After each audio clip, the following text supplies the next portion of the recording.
today we're still in this room because it's convenient because the camera's here and because there's a nice big whiteboard, but actually we don't need to do any computing, so you can turn the screen off unless it gets really boring, but we'll see how that goes. Okay, that's reasonably visible from the back of the room. Some of this green's a bit light, but other than that, it's probably okay.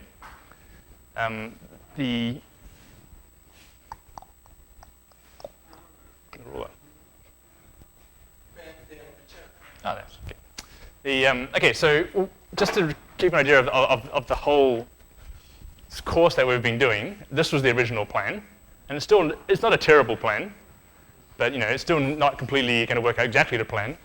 We've already done the green bits, which was just talking about some introductory stuff about space, and then a whole lot of stuff about molecular spectroscopy and molecular rotation, which was quite tricky actually, it turns out, unsurprisingly. And then we did that exercise for a couple of days, and that I think, that was probably the part that really made this part work actually. When you work on something yourself, it's more interesting. And so all that preparational information that you've acquired about rotational spectroscopy, I mean this bit is always going to be useful in your life. That is not going to be much useful for what we're going to study for the rest of the week. So it's kind of like a change of topic. So if you hated that, fine, we'll do something different instead. But still taught by me, so it'll probably be a similar style. Hopefully I've learned some things about that as well. So, I mean, this really is physics, is really where that comes from rather than chemistry. So we've done a bit of astronomy and a bit of physics, and now we're going to do the chemistry itself, of astrochemistry. And over the next 3 days, we'll give some lectures for a while, and then there's another assignment, probably similar to the last one, about the same level of difficulty, to try and learn the stuff properly at the end. And if we talk about isotopes, it'll be a complete miracle. I don't know if that's going to come along. Okay. There's no slides, eh? Hopefully, Jorge will show up with some printouts at some point. Okay. Otherwise, it'll be on the internet, I guess, before too long. Okay. So basically, the idea is to go through the definitions, because has anyone studied in a chemistry department before? Has anyone done any study in a chemistry department before? In high school? Yeah, neither have I. So we can all together be non-chemists. That's the beauty of it. Actually, would it be useful if I put this on so you could have it on your screen? I mean, that'll take a couple of minutes. Yeah, okay, that'll take a couple of minutes, but I'll do that right away because there's no printouts.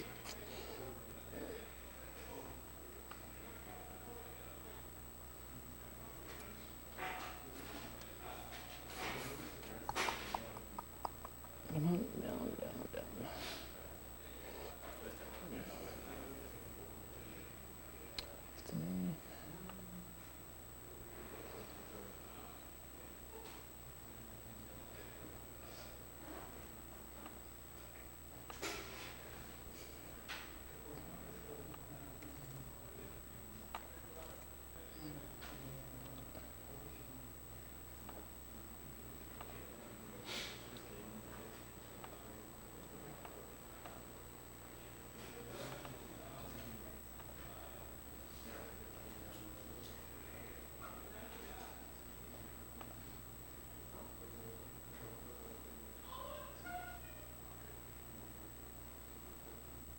Okay, there's a file called DDD, which I could have named better, but that's, maybe if you look at it at the same time, it might be clearer than up here.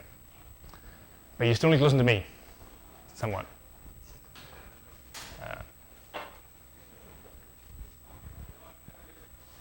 So yeah, you already got it, okay, great.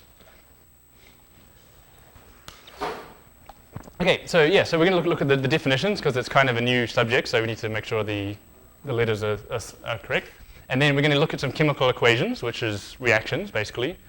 A plus B makes C, would be an example of one.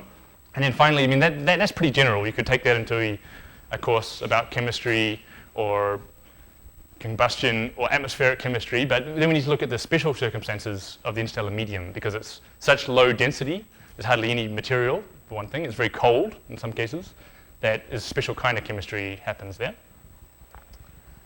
Okay, and there's some reading, which I think if you wanted to do some reading to help, this is probably the most useful one actually, because it was written by another postdoc, and it's not very long, And it's also not particularly thorough either, but at least it really has the definitions in the paper as well.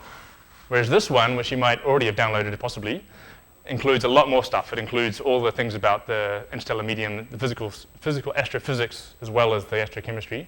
And this one actually is pretty good read, but it's also a bit longer. And also, I couldn't find a free copy, so the university might or might not have a subscription to this journal. You can put that into the DOI resolver thing, and it'll come up with a file. That's an option. Hopefully all the information you need is already in the notes. Maybe you found that for the rotational spectroscopy bit or not, I'm not sure. Okay, so the basic picture is the normal thing we're worried about is the number of particles per cubic centimeter. Because we're dealing with microscopic processes, so the entire cloud is interesting, but we're really interested in what happens between individual molecules at the small level. So the standard unit is the cubic centimeter, and the most important things is the abundance, which we've already talked about in terms of H2 and some other things. And so that's the number of particles in a cubic centimeter. You can just count them if that would be something, if there were few enough. We also talked a little bit about, I made up this term, the total abundance, meaning different rotational levels. So the total abundance is made up of all these subpopulations depending on excitation. We can now completely forget about that. We're only interested in the kind of molecule. So X just means H2, or H, meaning an H atom, rather than an H2 molecule, or CO, or anything like that. Right, so yeah, in this picture, there's 3 COs. That's the key in the box, no problem. The H nuclei abundance is new, and so mostly we're talking about interstellar cloud, and we're saying that the density, or at least I said to some people, the density of particles is basically the density of all particles, which means all kinds of molecules and atoms, is basically equal to n times H2, because as we're about to find out, H2 is the most common molecule by a factor of 100, or a factor of 10 at least. It turns out, though, that in some cases, the density of H2 is about equal to the density of H. So that's whether you have H atoms or H molecules. So actually the total density, a better approximation than this one, I'll rub that out, sorry. The total density, we're going to call NH, is equal to the density of H atoms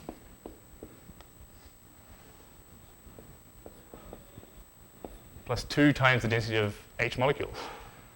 So what that means is we're really counting how much hydrogen atoms or nuclei there are in the box.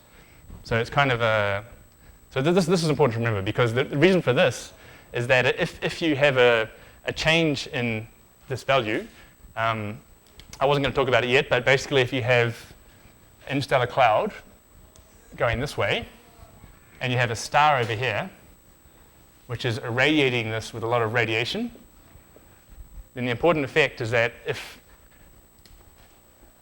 an ultraviolet photon hits an H2 molecule, it can break it into atoms. So at this part of the interstellar cloud,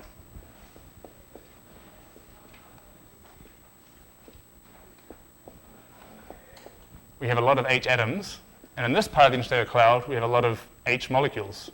And that's because this side has radiation and this side doesn't. That's why we use this definition, because H and H2 ratio, that can change. Yeah? Why the factor of 2 on the density of H2? Yeah, okay, so we want a number, a density. We want something we can say this is the density, and we want that value to be independent of as many things as possible. So it's kind of a constant thing. In this cloud, let me draw 2 more. In this cloud that I've sketched, so on this side there's a lot of ultraviolet radiation, which is making sure that any H2 molecule on this side of the cloud is broken into atoms. We'll cover that later, but you just to kind of believe that for now.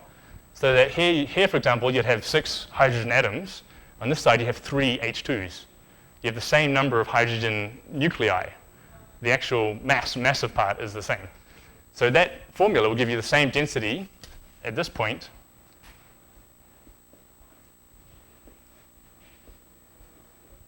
or at this point. That's the idea. So you're having a value which is independent of everything else.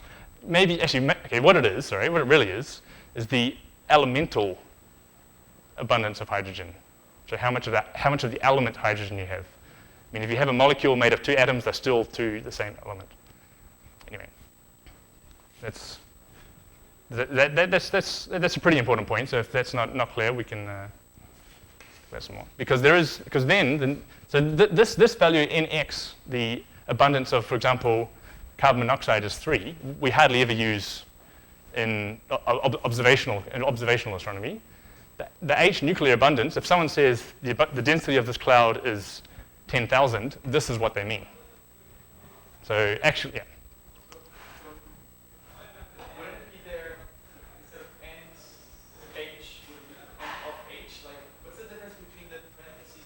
Yeah. The one with parentheses. Yeah. And the one without? This is the definition. If you have a parentheses, it's an abundance. It's the amount of. So in H. This is what you mean, right? In H, that's the number of hydrogen atoms in the box, which is 1, 2, 3, 4, 5, 6, 7, 8. So in the example of the board,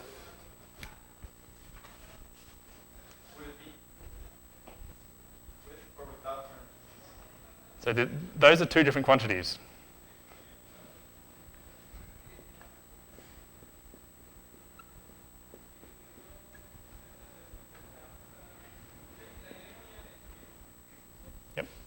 So here in H, there's 6 H's on this side of the cloud and no H2s. So the density of H2 is 0. On this side, there's 3 H2s and no H atoms. So it's like I've divided the cloud into half like this.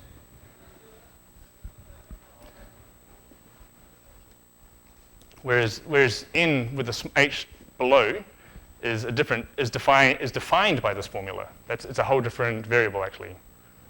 So that means that's going to be the same in either case. And the slides, is the formula? Oh yeah, the 2's missing. Two? Yeah, it is. yeah. It is. There should be a 2 there. I was confused. So you can fix that right away on your digital copy somehow. Oh, yeah. Good point. Okay. All right. The third quantity is the relative abundance. So this has units of per cubic centimeter, like how much in this box of this size.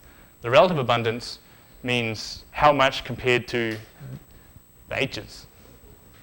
And so what that means is in this case, there's NH is 20 because there's 20 nuclei, if you count them all up, of H's and H2. And there's 3 COs, fine. And so XEO is 0.15, 3 divided by 20. Yep. And so the reason and so what this means is that in this case, this requires you to know the physical structure of the object. This tells you the density in the box, but this is independent of the density. So now you can say you can have a big cloud with hardly any particles in each box, or you could have a small cloud with very dense particles. You'd have the same relative abundance. So that's also useful because then you don't have to worry about the density when you're calculating that. Okay, so I'll repeat that later on in case that comes up again. Okay, so the elements in the universe, or nearly all the elements in the universe. I think this is an old periodic table. This goes to about here now, I think, with a whole bunch of new names that don't begin with U.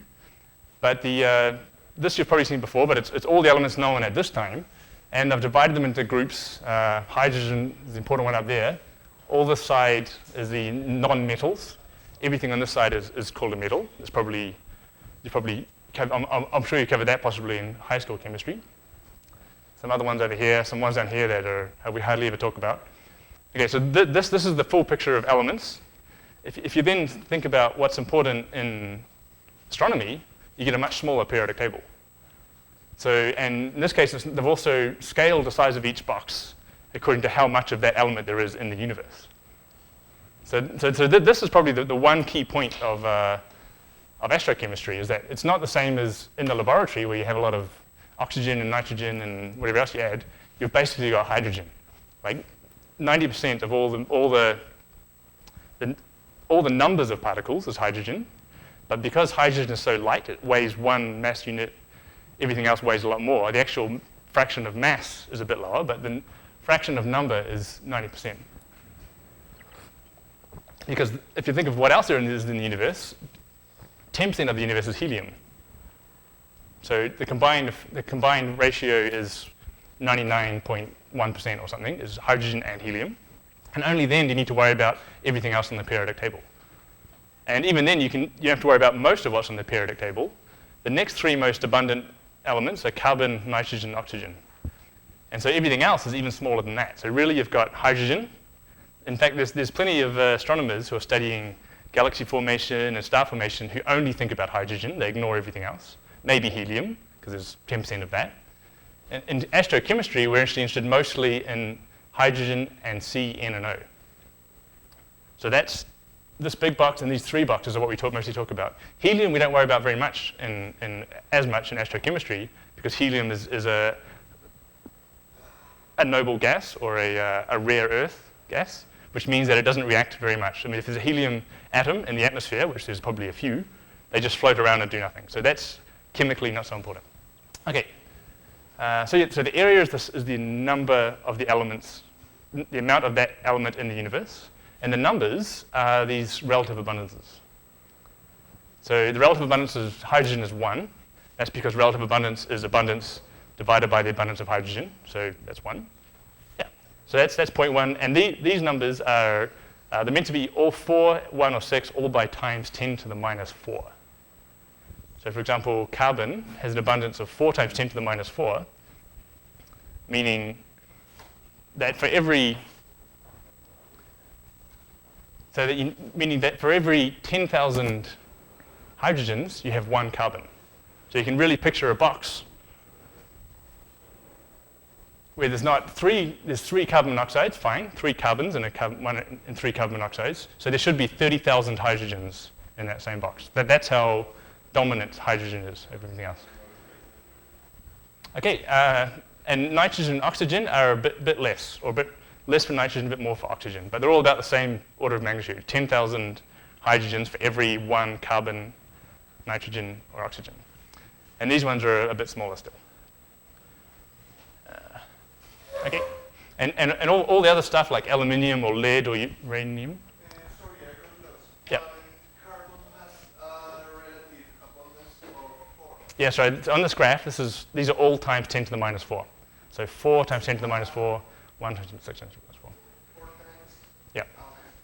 Yep. That makes more sense. Yeah, so things that aren't even on this periodic table, like aluminium, lead, or uranium, barely have any effect at all. You almost never see them, if you ever see them, in space, and they won't affect anything else. They're just much too rare.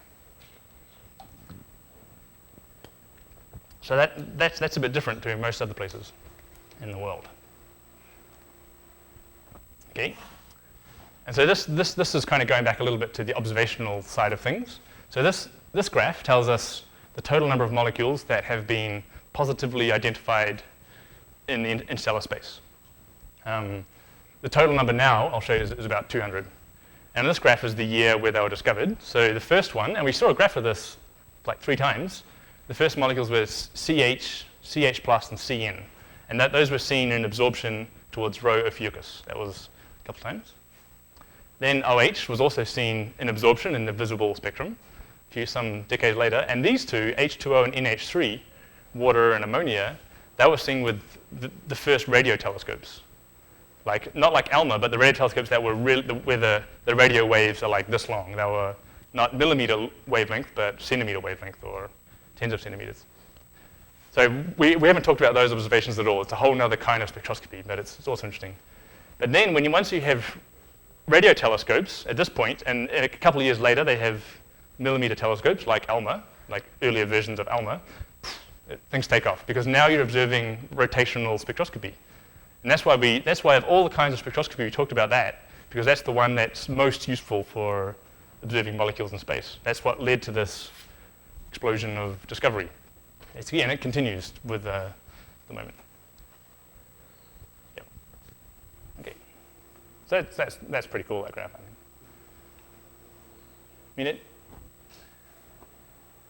Yeah. Okay, so we won't go through this list in detail, but if we look at the kind of molecules that, so this is all the molecules that have been seen and then positively identified, probably by matching rotational emission spectra, by looking at laboratory and, yep. And there's a lot of them. On this side, we just have all the diatomic molecules, 2 elements stuck together. And number 1 is H2. And that's number 1 because even though it wasn't the first to be seen, actually, H2 wasn't seen until, I think, 1975. H2 was over here. Even though we know there's 10,000 times more hydrogen than anything else, turns out that H2 was a real problem to be able to observe, which we have covered the reason why, actually. This is just as a side, is that, you remember we had these electric dipole and electric quadrupole transition moments, and H2 is symmetric to similar atoms, so it was the electric quadrupole transition moment, which is like 1,000 times or 10,000 times weaker than electric dipole, meaning H2 took a long time to see because it's symmetric, and so did O2. O2 was only seen 2 or 3 years ago, and N2 is not even on the list. No one's really seen N2 in space because it's symmetric. Anyway, that's one thing. The other thing that's interesting is that we have some other molecules getting bigger and bigger and bigger. These two, HCN and HNC. So that's a hydrogen, a carbon, and a nitrogen stuck together in a line. In fact, this is a picture. That's a hydrogen, a nitrogen, and a carbon. That's this one. And that's a hydrogen, a carbon, and a nitrogen stuck together. So we're seeing molecules which are made up of the same elements but arranged in a different order. So there's different isomers is the word. I should write that up.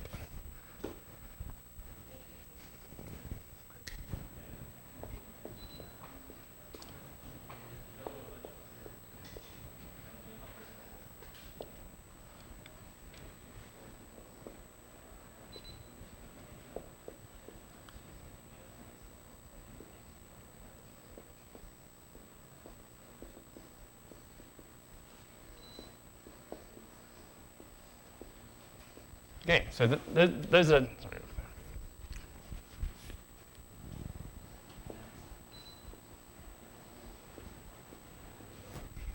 So when you have a molecule with a different, same kind of elements but arranged differently, that's an isomer. This is a more extreme example, actually. C3H2 and C3H2. The little L means linear, so in a line. This is 3 carbons in a line with 2 hydrogens poking out the side. And C, this little c doesn't mean another carbon, it means cyclic, like in a ring. So there's 3 carbons in a triangle with 2 hydrogens poking out the side. So in this case, you have 5 different atoms, but rearranged in 2 different kinds of ways. And if you have even more atoms, like maybe 6 or 7 or 10 or 12, there's even more ways to rearrange the same atoms. So actually you can have several kinds of molecule which would have the same formula if you wrote down the formula, but have a different shape. And these, I should say, they look completely different in a rotational spectrum because the rotational inertia, which is like if you drew a line and rotated about an axis, calculated reduced mass, would be different in these 2 cases. Okay, so you remember this electric quadrupole, electric dipole transition moment problem? So N2 is homonuclear, it's identical nuclei. So that means it needs an electric quadrupole transition moment, which is, if you recall, the difference was if you have an electric magnetic field and you have a small molecule, at this point, this is basically flat, right? That's a first order approximation. If you have a molecule over here instead, say, then you basically have a gradient, and that's actually a second order approximation. So this approximation, because you require a high derivative, is about 1,000 times weaker than this one, meaning that if N2 had an electric dipole transition moment, it would appear 1,000 times more strongly in space, and so it's just too weak. H2 you can see, even though it's so weak, because there's so much H2. If you have 1,000 times weaker transition moment, but 10,000 times more H2, you'll still see it. Same problem, yeah. Yeah. But in this case, there's a bit more C2 than N2, and made that also possible. And there are other details, like whether C2 you can see with a visible telescope, N2 you need an ultraviolet telescope, just because of further details also. Okay. What's the meaning of the I? That L. That one is an L, sorry. It's an L, What's the meaning? it means it's in a straight line, so it's a linear molecule. Sorry, it's an L. Yeah. So C is cyclical and Cyclic. L is linear. Yeah, exactly. Yeah. Yeah. So, Is there any amino acids? they had detected an amino acid, glycolaldehyde, but then they decided it wasn't. So it was like a Nature paper, a news release, life in space, definitely for sure, and then they took it back. So no, not yet.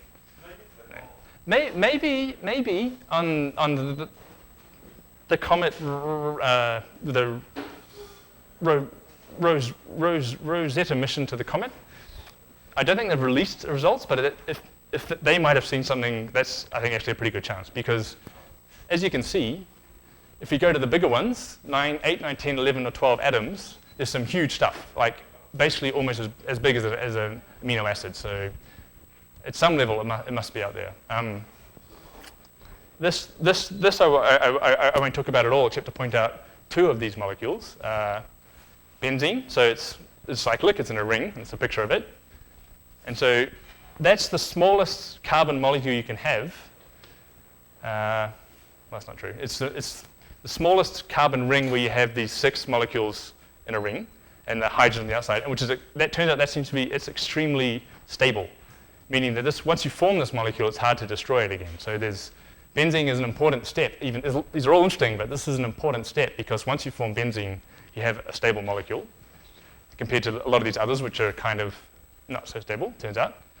And then if you go to C60, then you have the same thing but 3-dimensional. It's even more stable. So these two really represent important milestones or important steps in getting bigger and bigger molecules. If you can get benzene or C60, or in fact C70 is even a bit bigger, then you have stable molecules. So that's otherwise we'll never get into this. Don't worry. This is very interesting, and these ones are kind of the cutting edge topic at the moment, actually, because they're the kind of molecules you might need to form life, but that are beyond our scope, I think. Okay, this I'll talk about again really briefly, even though this if you read that, one of the papers I said was Thielen's The Molecular Universe. This is Xander Thielen's, professor in Leiden. This is his favorite topic. So if you want to know about this is something he puts half the paper about this subject, which is to do with the big carbon molecules, like I just showed you one. Like benzene is kind of one of these rings. So when you get multiple benzenes sticking together, that's when, because they're so stable, they can join together and still be stable, until eventually they become a very large series of rings stuck together. And then eventually that series of rings, a big sheet of carbons, can start to fold around, and that's how you eventually form this kind of shape. So the thing about this, though, is once you get these bigger and bigger carbon molecules, I mean,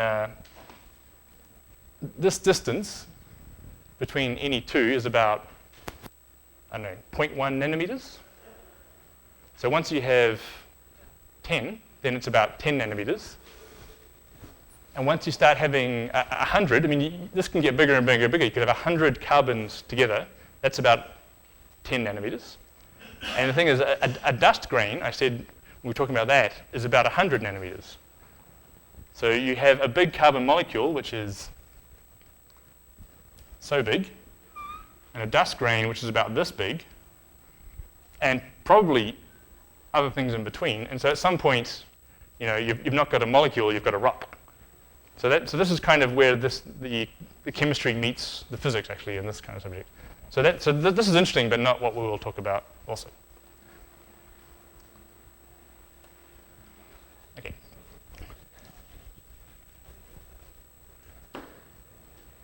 Okay, so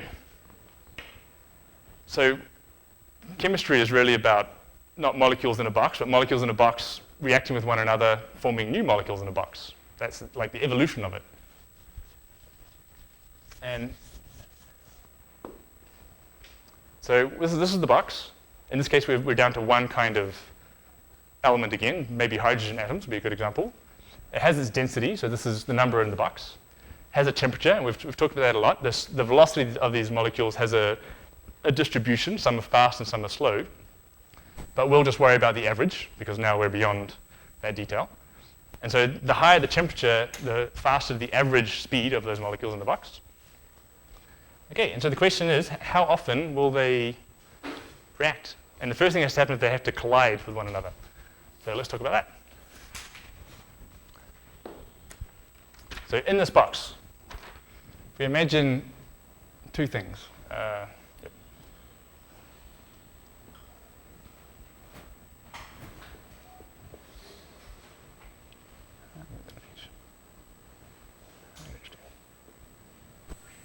So at some point, while flying around inside the box, they'll collide and probably bounce off, or maybe they'll stick together.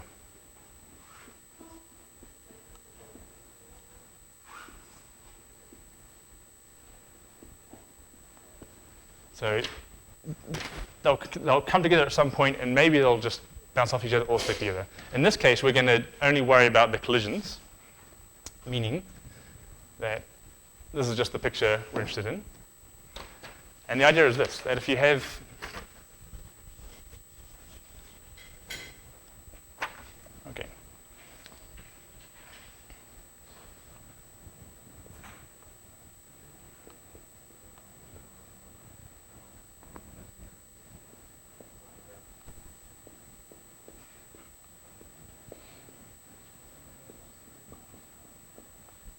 Okay, so we're not worried about the Boltzmann distribution, where you have velocities fast and slow, just the average velocity of these guys moving around in the box.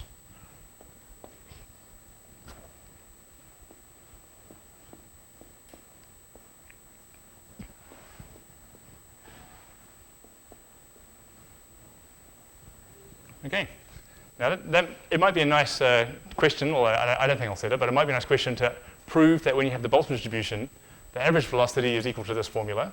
Basically, if you have a higher temperature, you get faster moving particles. We already know this, I think. And if you have a bigger mass, if the mass of H2 was twice as big, it would travel at 1 square root of 2 slower speeds. And we'll make use of that in a second. Anyway, put in some numbers.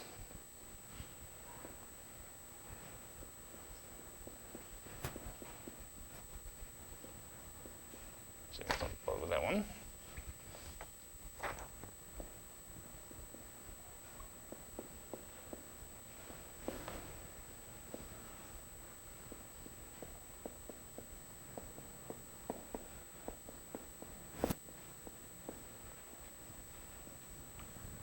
So if you consider a case where we have a temperature of 10 Kelvin, so that's the temperature inside a molecular cloud. It's pretty low, but that's what we're dealing with. This here is the mass of an H, just a number. And finally, it works out to be about 300 meters per second, which by coincidence, the mass, the speed of the particles in this room is about 300 meters per second. The thing is, in this room, it's a lot warmer, more than 10 Kelvin. It's about 300 Kelvin. But at the same time, we're not dealing with hydrogen. We're dealing with N2, which has a mass which is much bigger than hydrogen. So it turns out this is about the same collision, same velocity as the air particles. Interesting. And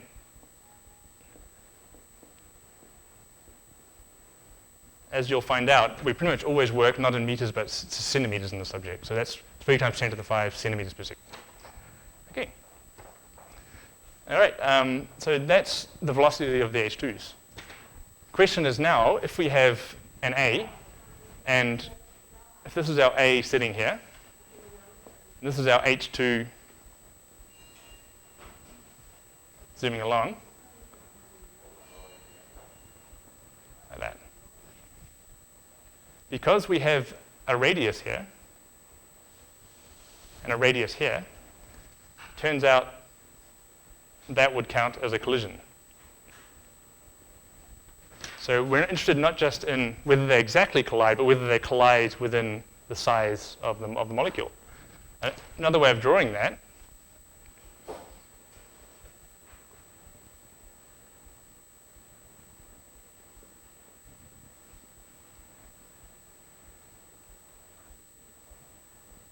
is that's a fantastic drawing, is that if you put them together, you have a much bigger area of which they overlap. That's called the cross-section.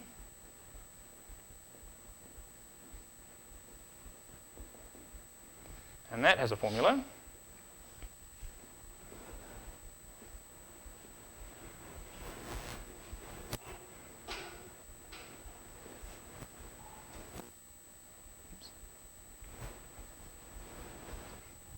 It's just the sum of these two radiuses of these two individual particles. And then this is the formula for the area. So that's reasonable, I think. Okay, and then the final question is, once we have this information,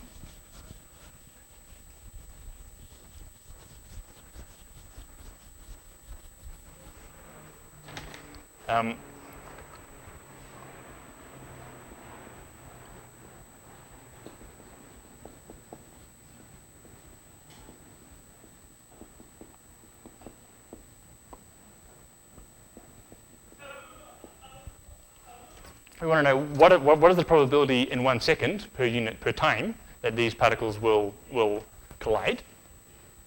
And so that then is just given by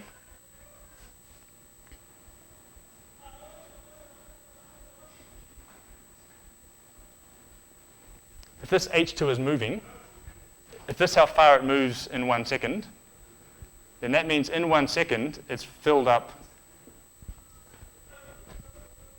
a cylinder of volume by traveling through the box for 1 second.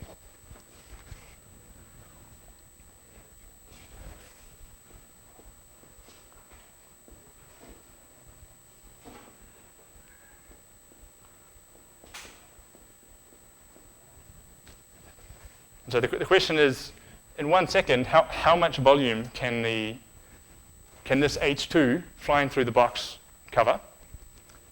And we're not interested in the volume of the H2 itself. We're interested in the volume, actually, of this bigger cross-section times how far it goes in that time.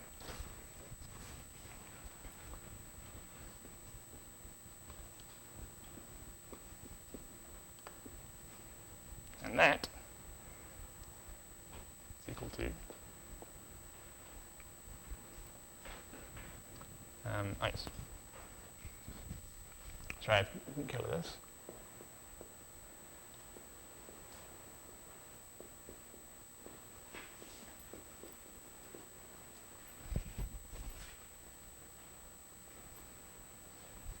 Sorry, I forgot to mention, so the size of a molecule, we haven't actually talked about that yet. We've always thought of them as being points.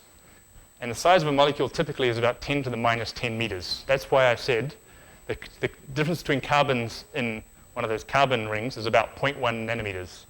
That's about 0.1 nanometers. So that's just a number. We won't get into that again.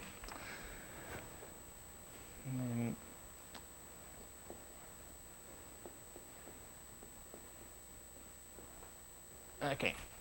So finally what that means is that this area has an area of about 6 times 10 to the minus 16 centimeters squared just by putting that number in there.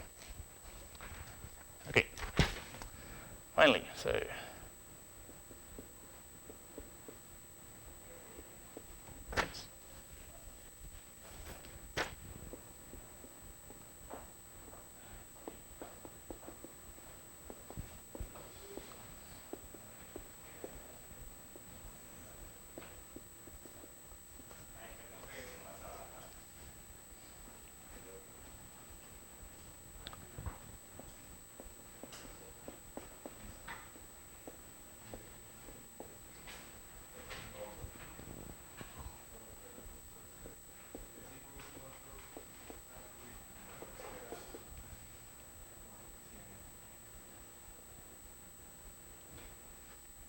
final answer.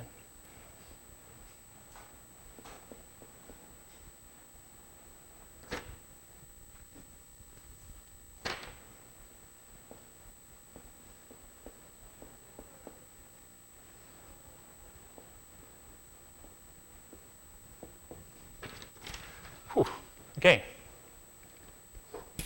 So the volume of space covered by the H2 is the area that it's covering, but the bigger area, because there's two particles that are colliding with one another, times the distance it travels, and that's just going to be related to the velocity. So basically, that area times the velocity gives us a number like calculated over there, finally giving you a value of 18 times 10 to the minus 11 cubic centimeters per second. And what that means is that in 1 second, 18 times 10 to the minus 11 cubic centimeters of space is explored by the H2. So that is called the collision rate. We're going to hear that again. That's another way of describing that is if you had one H2 in the box and one A in the box, they have to bounce around for long enough to eventually meet. And so this is telling you how many seconds, or how many times per second they would meet. There's one more thing I'll add. Yeah. Well, there's only 1 second to the minus 1, because velocity continues to length and time. So what will it be? Yeah, sorry, that shouldn't be there. That should be. So this is the volume, and so this is giving us the cross section. Sorry, this is the distance traveled in a second. So that actually takes care of the time as well.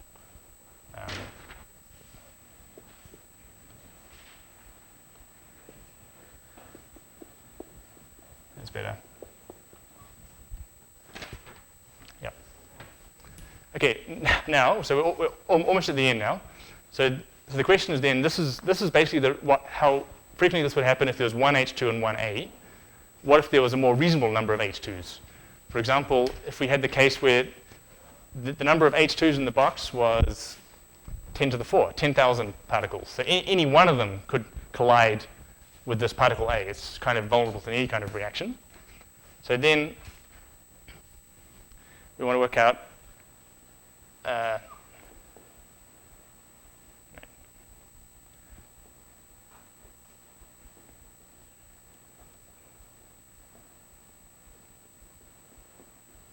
the rate of A colliding with any of the H2s is going to be equal to this probability, try to call that collision. So this is the rate if there's only one H2 in the box, times the density of H2. So that finally is equal to 18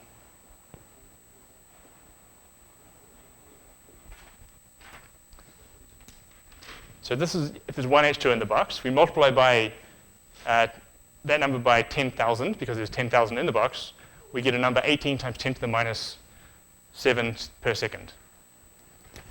The final step is the lifetime. You probably can't see it anymore.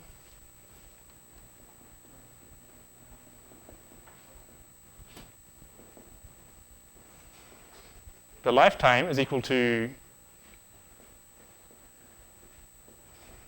the rate of given a symbol A. It's about equal to 10 to the 7 seconds. 1.8 times 10 to the minus 7, 1 over that is about 10 to the 7.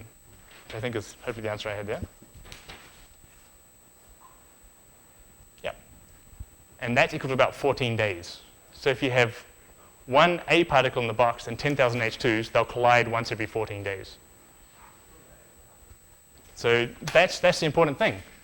This is in a cold and dense interstellar cloud. That's why I said 10 Kelvin and why I said 10,000 density.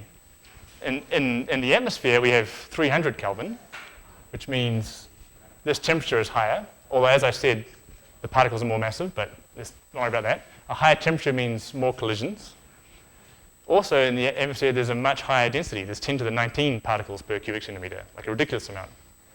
And so now the time between collisions is 10 to the minus 10 seconds, so less than a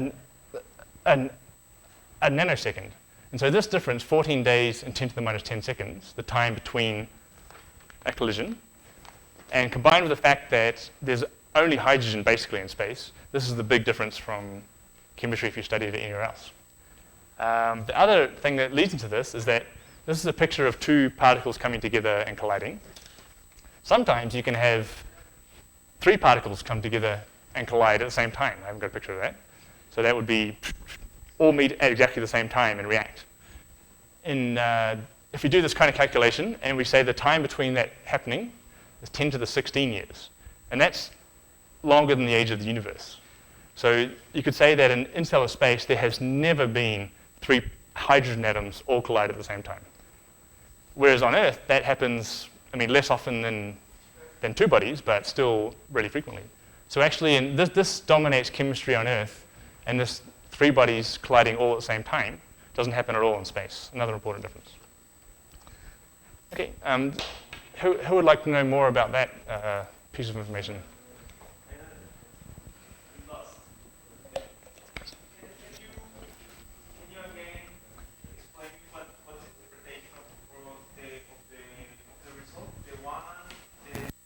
This one? Okay, this one's really important because this is what we're going to talk about most of the time, actually. Because if we don't know, okay, so we want a fundamental quantity that we can use to apply to other things. Like you remember in the rotational spectroscopy part, you could work out Einstein A coefficients, but actually if you know the transition moment, that tells you all the Einstein A coefficients for that molecule. You have to multiply by frequencies, whatever, but the transition moment is the more fundamental thing. This is the more fundamental thing here, because this tells us if there was just one H2 and one A, what the rate would be. And then we multiplied by the density of H2 to work out what the actual rate was in this example. So this is the fundamental case that we can apply to any density of any interstellar cloud. So this rate, the collision rate in this case, and remember these units, centimeters cubed per second. So centimeters cubed per second, and density has the units of centimeters minus 3, so indeed it works out to p per second. So that gives us kind of a understandable thing. But this tells us about if we have just 2 particles and we want to scale that up to any number of particles, we could just multiply by the density. Yeah. On the slides, it says times m squared. No, that's the bottom right. It's squared. Yeah, okay, because, okay, so yeah, there's a slightly conceptual difference there is that I was talking about an A, so that's one particle called A, and all these H2s floating around it. What's the probability of it colliding with an H2? The other question you might ask is all these H2s, what's the probability of any 2 of them colliding?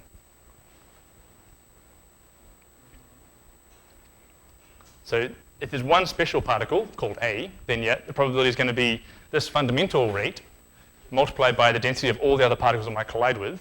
If you want to have any of the H2s collide, it's the fundamental rate times the chance of one of the particles colliding with one of the others times the number of particles that are there to collide in the first place. Another way to describe it is, okay, so we're asking if A was in the box, how long before it collides with an H2?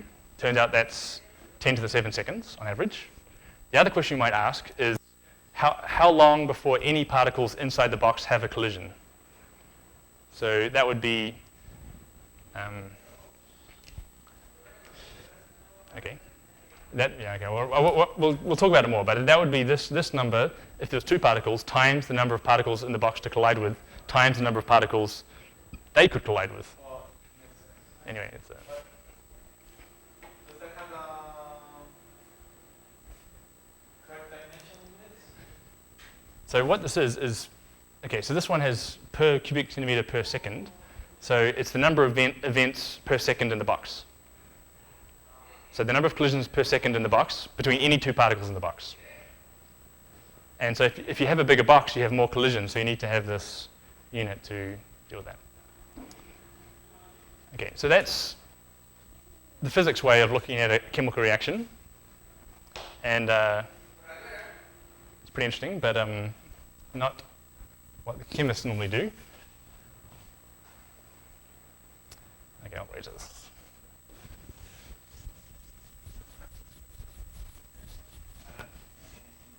Yep. Previous one.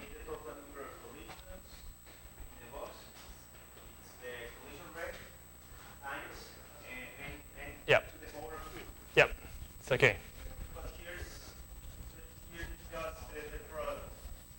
Yep, okay. So,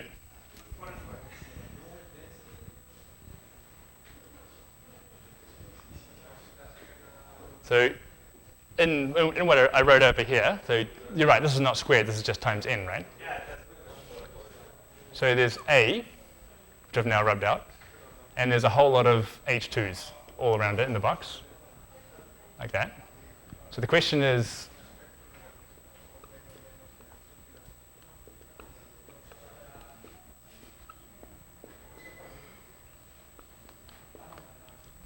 what is the probability of A colliding with one of the H2s? In fact, that's any H2, because there's more than one, but they're all identical, so it doesn't matter which one it is. And that's equal to exactly the formula I wrote there, because that's, yep. Maybe that seems to make some reasonable sense, hopefully, to everybody. We had another situation where there was no A. Instead, there was just only H2s. So then we have another question, probability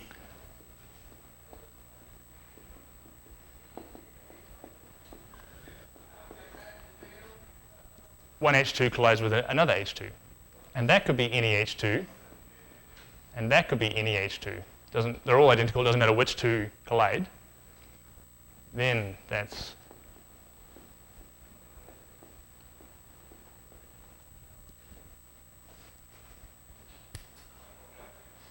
yeah. So If we have eight particles, will be the same. yeah, yep. Well, and okay, while we're doing this, I might as well take the final step. So in the initial drawing, I had one A particle, right? But it could be there's more than one of those as well. Multiple A's. So the final probability may be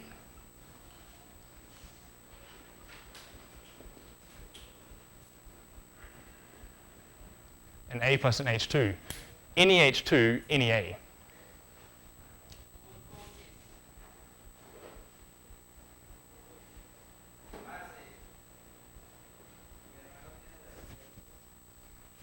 Yeah. Yeah.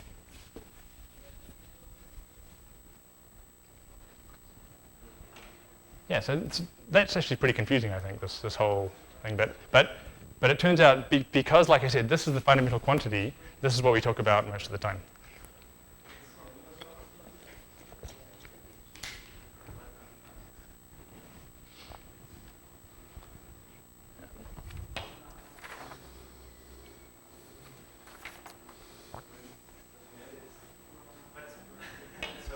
Yeah.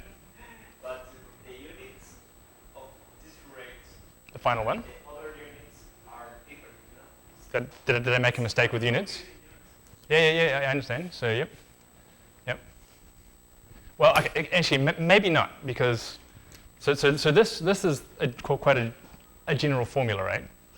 Maybe actually a better way to think about it is NA in the first case, which is gone, there was only one A in the box, is actually equal to times 1. So really, it's the units. Maybe the units should still be there, actually. That's a good point. But because there's only one of them, it doesn't have a numerical effect. Maybe that's the answer.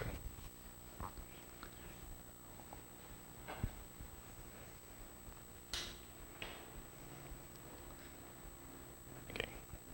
I'll move on to the next slide.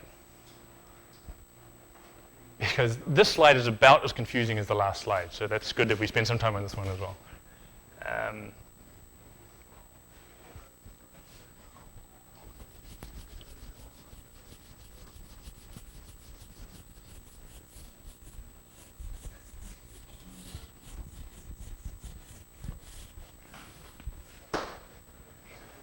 Okay.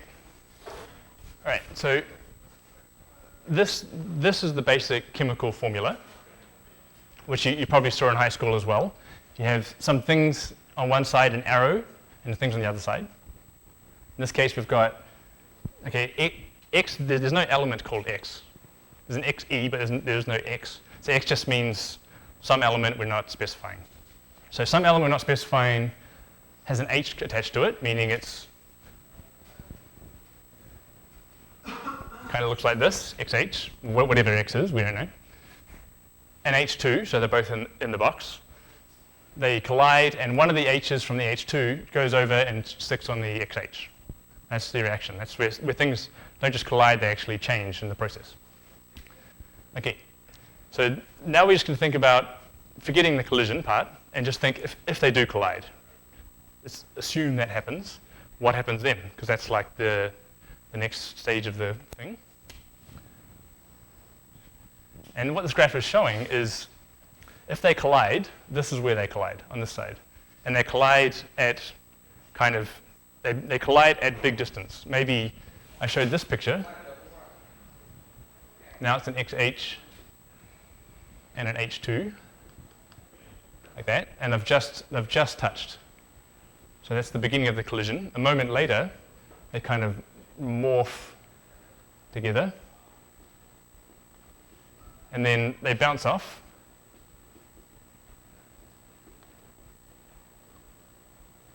And now you have an XH2 and an H. So this is where you know the collision, the morphing, the coming apart again. And this is pure quantum mechanics. I mean, this part of the problem, which we won't do in detail, but which we must know about, is this is where you need a supercomputer and equation 500 pages long to actually start to deal with the physics that's going on in here. But this picture tries to summarize the important parts. Okay, so this is the beginning. This is when they're just touching. And this, as they morph together, we move following the arrow of time, in this case, showing this phase. And that's kind of about this point. And then eventually we keep following the arrow of time, and they eventually separate again in their new form. Okay, but there's a couple of important things. First of all, there's this beginning and this end, and this scale is energy, and the energy has gone down. What that means is that the X and the H have a certain energy stuck together, electrostatic potential. The H2 does as well, and the XH2 and the H. In fact, XH has, due to the fact that all the electrons electrostatically connected to the positive nuclei,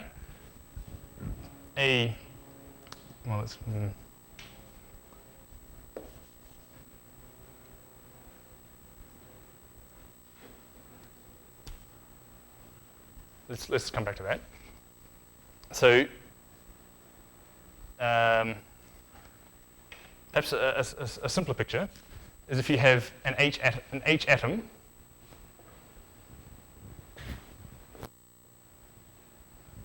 Classically, it looks something like that. A positive charge in the middle and a negative charge on the outside. If the electron was gone and was at a larger radius, put it back in, then as we know from studying H atoms, that this increasing the radius of the hydrogen atom requires some energy. This is why you get the energy level structure of a hydrogen atom. Same thing is happening here. If you have an X and an H together, or you take the X and the H and you stretch them apart, or in fact you take the X and the H and you break them apart completely, this requires energy to pull them apart and then break them apart completely. So every molecule has a certain amount of energy stored within it because electrostatic forces holding them together. So the XH has some electrostatic energy, and the H2 does as well. And the XH2 does, and the hydrogen atom only has this kind of energy, but it has some, I guess. And so if you combine the energies together of the XH and the H2, we'll talk about this more in a second, and the energies of the XH2 and the H, the sum can be different, meaning by doing this reaction, rearranging all these particles, we're actually releasing energy. We're lowering the energy of the molecules and providing it to the atmosphere. If anything, if you do this reaction in a test tube, the test tube gets warm because of the energy being released from the chemical bonds. So that's shown on this graph by the fact that as time goes on, it gets to the end and the energy's gone down. That's called the reaction energy, and it depends on these energy of each individual molecules, which we'll talk about more. That's one thing.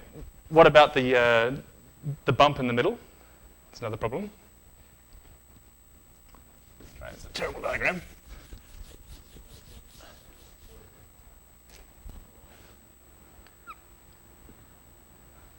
So somehow, we start with an XH and an H2, that's this point. We end up with an X.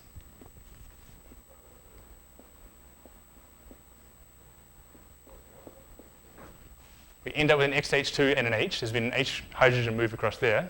In between, we basically have somewhere along the line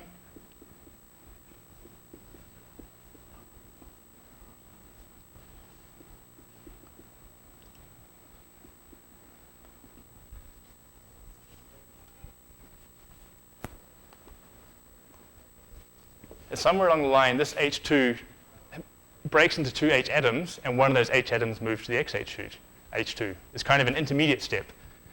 To form this molecule, we have to break this molecule. So before we can form this molecule, we must break this molecule first. There's no way to do it in one step. And so what that means is that before XH2 forms, this H2 breaks into two hydrogens. And so if you break a molecule, that doesn't release energy, that requires energy. So the first step of breaking this H2 into this two H's means you have to put energy in, and only then do you get all the energy out by forming XH2. So there's three important points. The beginning energy, which I've defined to be 0, but it could have a positive value, it doesn't matter. The energy in the middle, where you've broken the H2, and then the final energy, where you've then formed XH2 and got some energy back. Why is the energy liberated on the exothermic process greater than the energy required to separate the H2 into the two atoms? Okay. Could it be otherwise? Like, could it be? So the other source of energy you have is these particles are colliding. So they have some kinetic energy as well. So actually, the important thing, when they collide, do they have enough kinetic energy to get over this bump? And then they fall down this hill. So it's possible to have them collide, just have enough energy to get to the middle point, and then they fall down and fly apart again. So it's actually possible to convert, to have a situation where the individual two pieces fly apart at the end with more velocity than two pieces coming in. Which actually is, so this energy gets, this won't be important later, but I'll talk about it anyway. This extra energy from going down gets converted to the kinetic energy of the final products, the two products, which is what makes things hot. Kinetic energy is hot. So that's why a test tube gets hot when you do reactions, because things are flying apart faster than they came together in the first place. So, a process in which the energy of the products is greater than the energy of the reactants is not possible. It is, but then in that case, the particles come together really quickly, stick together, and the reactants separate. But now they're moving slower than when they came together in the first place. So in this case, your test tube gets cold because the particles are moving slower at the end of it. That can happen as well. And as you just said, there's two names for that. Exothermic means energy goes out, particles get warmer. Endothermic is the reverse. And at the beginning of the process, don't we need to add also energy? Yep. Because we are splitting out the H2. Mm-hmm. Yep. So that's this point here, eh? H plus H. And you do need to put the energy in, but if you can actually get to that point, then you get it all back again. So I guess the important concept is if two particles come together really slowly and touch, they might not have enough energy to go up. So then they touch, nothing happens, they bounce off again really slowly. If they have enough energy to come together and get over this point, then suddenly they react and fly apart really suddenly. That's why this energy is really important, because that's the energy that decides, will the reaction happen? Not the final energy, the exothermic energy or endothermic energy, but the reaction barrier. Whether there's enough energy to get over the reaction barrier is the important thing about whether the reaction can happen. And the final point, I guess, is that if you have a high temperature, particles are moving fast, right? So if you have a high temperature, then you can get over this reaction barrier. That's the key thing. Do you want a break, maybe? Yeah. I mean, 20 minutes, 10 to 4? Yep, thank you.